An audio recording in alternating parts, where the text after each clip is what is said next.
We are the War and Peace collection, and on display we're showing the RAF at war. So especially if you're a younger generation or just generally interested, I mean, it's perfect for schools. They can come see how these men lived. So we're showing the Kent County Squadron with the Hurricane behind me and the Spitfire in front of me just over there. Today on display we've got a working airfield, so we've got tents where the airmen were sleeping.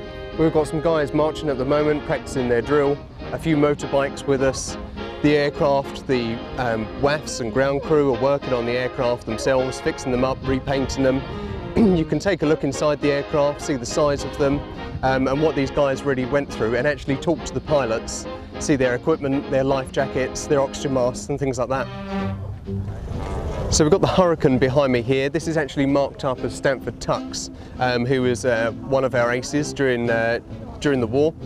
Underneath we've got actually the pilot relaxing with his life jacket on, his Mae West, with some tools next to him, having a cup of tea and just waiting until his aircraft is actually fixed.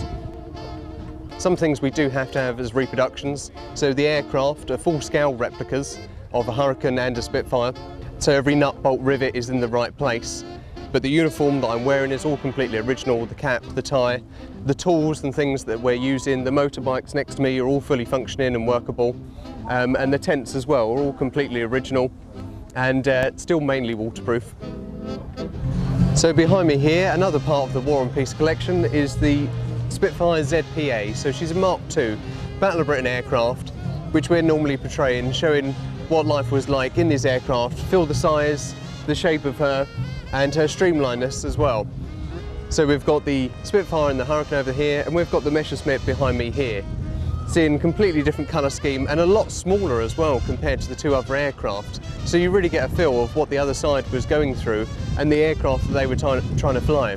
And especially with the schools, we can talk about how fast they went, which one was the better aircraft. They've all got their pros and their cons really, but it's crucial to see both sides of the story.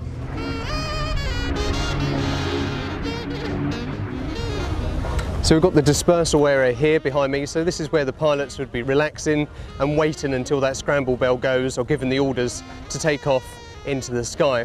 But also behind me we've got a mobile radar unit as well. So the troops be working 24/7, checking the skies, but the men are working inside there, keeping an eye out so you can come, talk to us, see what's actually going on and the kind of jobs they was really going through. We've got the RAF police station over here, so the gates as they come in, the men are being checked.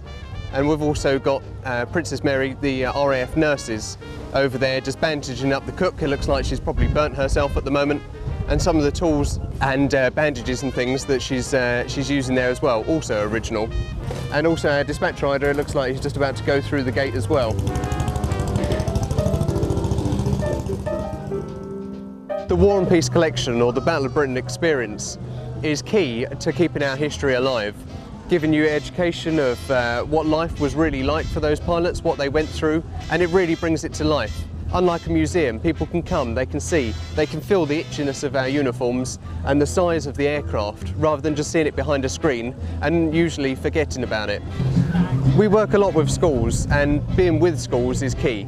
They're the next generation. Sadly, the older generation are passing by, and it's up to us to tell those stories and see what life was like for those poor men who went through an awful lot for our today.